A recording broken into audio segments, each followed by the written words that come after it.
Inspiration truly exists, but it has to find you when you are working. Pablo Picasso. Many people imagine inspiration as a passing breeze, a sudden flash of lightning in the empty sky of waiting. But the truth is harsher, and also more beautiful. Inspiration does not come to those who stand still. It is attracted to motion, seduced by effort, and only appears when the mind is burning in the process of working. The mind is like a machine in operation. When it stands still, the dust of procrastination and doubt covers every gear. But when you start working, even clumsily, even imperfectly, the gears begin to turn, generating heat. It is in that heat that the first sparks of inspiration appear. Not because you waited for the right moment, but because you created the conditions for it to exist. Procrastinators believe they need inspiration to start. Those who understand do the opposite. They start to create inspiration. That is a reversal of power. You are no longer a victim of your emotions, but become the one who creates them. Inspiration is not a gift, it is a response. It responds to action, to discipline, to perseverance. Like a wild beast, it does not appear before the noisy crowd of fanciful thoughts, but only reveals itself to the patient hunter who quietly takes steps in the forest of labor. It is not wait for the right moment, but create that moment. When you work, you are sending a signal to your subconscious that you are serious, that you are ready. And it is at that moment that inspiration, like a discerning friend, decides to appear not to save you, but to accompany you on the path you have dared to begin. Don't settle for mediocrity. Dedicate yourself fully to every moment. Then, whether you succeed or fail, at least you know you have given your all. Angela Bassett. Mediocrity is not loud. It does not hurt. It is comfortable like an old chair, making us sit there forever and forget how far our legs can truly walk. And precisely because it is so comfortable, it becomes the most dangerous trap, a life that passes without ever truly living. Dedicate yourself fully to every moment is a demand requiring a high degree of psychological discipline. It requires you to be fully present, not half-hearted, not distracted, not saving your best energy for a vague tomorrow. When you pour all your strength into the present, every action becomes a declaration that you respect your time, that you do not live as a spectator in your own life. And then, the result of success or failure is no longer the sole measure. What is more important is the final inner state, a rare serenity. Because humanity's greatest regret is not failure, but the feeling of, I could have done more. When you have given your all, you strip away the power of regret. You no longer ask, what if, because you left nothing behind. When you stop playing it safe and start living fully, you break the fear of failure by realizing that your value lies not in the outcome, but in how much you dared to invest in life. Like a flame, if it is going to burn, let it burn brightly. Because a flickering flame is not only weak, it also betrays its own nature. I do not promise that you will always win, but it guarantees one profound thing. You will never have to bow your head before yourself. And in a world where people often lose themselves due to fear, that is already an absolute victory. I had to stand on a mountain of rejections to earn one yes. Elaine Smith. The price of perseverance. Outsiders only see one yes as a lucky moment, but they do not see the geological layers of refusals compressed beneath those stacked no's like boulders, seemingly only meant to bury the will. Yet, for those who do not give up, those very rejections become stepping stones. Each rejection is no longer a cut, but a layer of foundation, lifting them a little higher than their starting position. The process of redefining pain. Instead of viewing rejection as evidence of personal failure, the steadfast learn to see it as data, a raw but necessary feedback to adjust and mature. That mountain does not appear on its own. It is built through endurance, through the ability to face the feeling of denial without letting it paralyze you. And in that process, the self is also forged, from fragile to resilient, from easily wounded to capable of absorbing and transforming pressure. The more rejections there are, the deeper the value of the final yes becomes. Not because it is rare, but because you have changed to become worthy of it. You are no longer the one who begins, you are the one who has passed the trials, who has proven to yourself that you are not easily broken. The yes then is not merely an external result, but an inner confirmation that you are resilient enough to survive the world's denial. And perhaps the most powerful thing in this saying is not the final victory, but the image of you still standing there on top of all those rejections, not buried, but rather lifted up by the very things that once wanted to pull you down. The most powerful weapon against stress is the ability to choose this thought rather than that one. William James, the silent yet supreme power of the mind. Stress does not only come from circumstances, it arises from the way we interpret those circumstances. Two people standing before the same storm, one sees destruction, the other sees a challenge. And it is the difference in thinking that creates two diametrically opposite emotional worlds. The ability to intervene in the automatic stream of thoughts and replace it with a more purposeful perspective. The brain, by instinct, always leans toward the negative to protect itself. It exaggerates risks, amplifies fears. But humans are not merely products of instinct. We have the ability to step outside our thoughts, observe them, and then choose. It is precisely in that moment of choice that power appears. Thoughts are like continuous broadcast channels in the head. If you do not take the initiative, you will be swept away by the loudest channel, usually the one of worry and doubt. But when you learn to change the channel, you do not change the external reality, but change the way you experience it. A pessimistic thought can choke energy. A directed thought can open a path, even if the circumstances remain unchanged. This is not about deceiving yourself with blind optimism. It is disciplined mindfulness, choosing thoughts that help you take action instead of becoming paralyzed, that help you see possibilities instead of only limits. When you control your thoughts, you do not completely eliminate stress, but you strip away its control over you. True power does not lie in avoiding pressure, but in standing amid the pressure while still retaining your inner decision-making authority. And in a world that constantly tries to impose how you should feel, the ability to choose your own thoughts is the deepest form of freedom you can possess.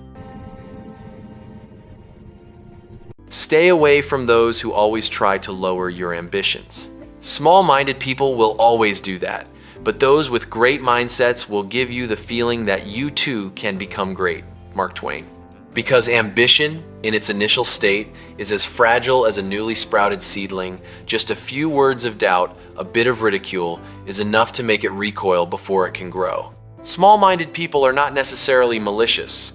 They are simply limited by the invisible ceiling in their own thoughts. And when you talk about things beyond that ceiling, their natural reaction is to pull you down so that their world is not shaken. People tend to deny what makes them feel small or insecure.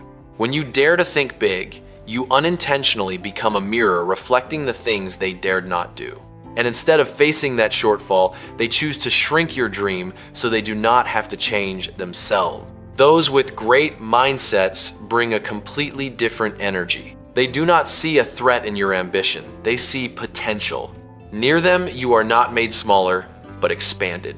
They do not need to lift you up with praise. Just their way of thinking, their way of viewing the world, is enough to make you realize that your previous limits were only temporary. It is a form of silent but powerful influence. They do not force you to change, they make you want to change on your own. The environment is not a minor factor, it is the soil that nurtures or starves the mind. If you are in a space where every big idea is suppressed, you will learn to shrink yourself to survive. But if you are near people who believe in the expansiveness of human potential, you will gradually come to believe in yourself. Choosing who to be around is not just choosing relationships, it is choosing the future version of yourself. Because humans do not grow in isolation. We grow in ecosystems of belief. And if you truly want to grow, you must be perceptive enough to leave places that make you smaller and courageous enough to enter spaces where greatness is considered entirely possible. Only when we dare to take risks does our life become better. The first and most difficult risk we need to accept is to become honest. Walter Anderson. The big leaps, The most dangerous leap is not outside the world, it lies within yourself. Honesty, here, is not about telling the truth to others. It is the ability to confront the truth about oneself that we have deliberately avoided for so long. We tell ourselves comfortable stories, that we are not ready yet, that the circumstances are not right, that we are okay. Those stories are like soft padding, helping us avoid colliding with the truth that we are procrastinating, fearing, or living below our own potential. And precisely because it feels comfortable, we cling to it like a habit, a form of artificial safety. Like turning on the light in a room that has been dark for a long time, you don't know what you will see: dust, clutter, or things you don't want to look at. When you admit, "I am not good enough yet, I am avoiding," or "I really want more than this," you break the comfortable image you once built for yourself. And in that very moment, you become vulnerable, but also authentic. Every external risk, changing jobs, pursuing dreams, stepping into the unknown, becomes more feasible once you have been honest with yourself. Because then, you are no longer internally divided. You no longer act while deceiving yourself. The inner clarity creates a form of quiet strength. You know who you are, what you want, and how much you are willing to pay for it. Stop lying to yourself. When you manage to do that, you do not just change the way you live, you change the way you view life. And from there, doors that once seemed dangerous become the only path leading to a more authentic and complete version of yourself. An idea that is not put into action is merely an illusion. Robin Sharma. Coming up with an idea is already a form of achievement. In the mind, every idea is perfect. It encounters no friction, no delays, no erosion from reality. They also have no weight. An idea that has not been acted upon is like a blueprint that has never been built. Beautiful, intricate, but no one can live in it. People easily become addicted to the feeling of having come up with something great. It creates an illusion of progress. You feel like you are getting closer to success, while in reality, you are still standing still. The brain rewards you with a bit of dopamine just for imagining, leading you to confuse possibility with achievement.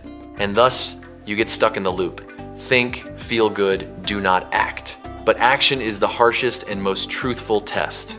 When an idea steps out of the mind and collides with reality, it is taken apart. Weaknesses are revealed, assumptions crumble, difficulties arise. That is the moment many people stop, because they realize their idea is not as perfect as they once thought. But it is precisely that process that allows the idea to be reborn, transforming from an illusion into something that can exist. The difference between a dreamer and someone who creates value lies not in the quality of the initial idea, but in the ability to endure imperfection in the process of execution. Those who take action accept doing it wrong, doing it poorly, doing it again. They understand that an idea is not the end goal, it is only raw material. An idea only truly lives when it is brought into the world where it can fail, change, and grow. But if it only exists in the mind, it will forever remain an unawakened dream, a possibility that has never been verified, and therefore never becomes reality. We can only understand others thoroughly when we understand ourselves thoroughly. The human mind does not see the world as it truly is, but through the lens of its own inner self. When you do not yet understand yourself, every judgment about others is tinted by fear, by prejudices, by unhealed wounds. You do not truly see them. You are only seeing the version that your mind constructs to fit your own story. The things you have not resolved within yourself will quietly emerge when you look at others. Envy can be disguised as judgment. Insecurity can transform into doubt. And sometimes you think you are assessing others objectively, but in truth, you are in dialogue with the unclear parts of yourself. Understanding yourself is not a pleasant journey. It is like stepping into a room full of mirrors, where you not only see what you want to see, but also the things you have avoided. You must confront your limitations, your mistakes, your motives that are not entirely noble. But it is in that honesty that you begin to remove the distortions in your way of seeing. When you understand your emotions, why you react, why you are hurt, why you have expectations, you gradually develop a refined emotional intelligence. And at that point, when looking at others, you no longer rush to conclusions. You begin to realize that behind their behavior are also fears, needs, and untold stories just like yours. True understanding is not the skill of reading others, but the ability to look through yourself. When you achieve that, the world around you is no longer a collection of hard-to-understand people, but a network of shared experiences. And in that realization, the distance between me and others gradually shrinks, not through theory, but through genuine empathy that originates from an inner self that has been illuminated. Courage is like a muscle. We strengthen it by using it. Courage is not a born quality that you either have or do not. It is the result of repeated training in situations that make you want to retreat. Just like a muscle, if it is not used, it wastes away. And if you continuously avoid fear, you are not preserving safety. You are gradually losing the ability to face it. Fear functions as a warning signal, but people often mistake it for a command. We feel fear and immediately believe we should stop. But in reality, courage is not the absence of fear, it is acting in spite of its presence. Every time you do something that makes you hesitant voicing your opinion, trying something new, stepping into the uncertain, you are training. At first, it will be trembling, awkward, even failing. But like muscle fibers that are stretched and then recover, you become a little stronger after each such time. If you wait until you feel courageous enough before acting, you will never start. Because that feeling does not come first, it comes afterward. Courage is not a condition for action. It is the result of action. It is the process of confronting that creates it. Each difficult choice is like lifting a weight. If you always choose light weights, the familiar and safe, you will never grow. But if you dare to challenge yourself with heavier weights, decisions that leave you uncertain, steps that carry risk, you are building an inner strength that outsiders cannot see, but that will determine how you live. Courage is not a heroic moment, but a habit that is accumulated. And like every other habit, it is formed not by thinking, but by repeated action. When you understand that, you no longer ask, do I have enough courage? But start asking yourself, how will I train it today? Indecision causes more harm than a wrong decision. Marcus Tullius Cicero. Not making a decision is a way to avoid risk. Hesitation is not neutral, it is a form of silent erosion. When you stand at a crossroads without taking a step, you are not staying put. You are losing time, energy, and inner clarity. A wrong decision, though painful, still brings something priceless. Data. It shows you what does not work, forces you to adjust, and propels you to a higher level of awareness. Meanwhile, indecision keeps you trapped in a cycle of overanalysis, doubt, and imagination, but never touching reality. You do not fail, but you also learn nothing. And the greatest price is not the wrong result, but the prolonged stagnation that gradually causes you to lose faith in yourself.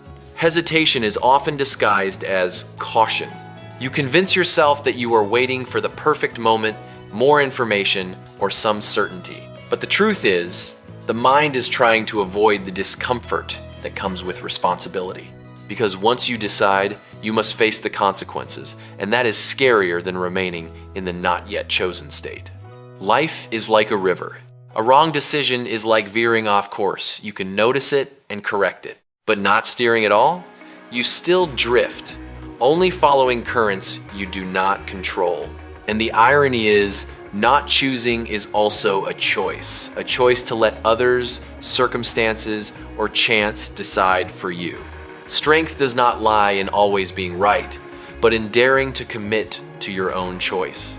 When you decide, you affirm your control over your life. But when you hesitate too long, you gradually surrender that power to fear. And in a world that is always in motion, the price of standing still is often far greater than taking a step in the wrong direction.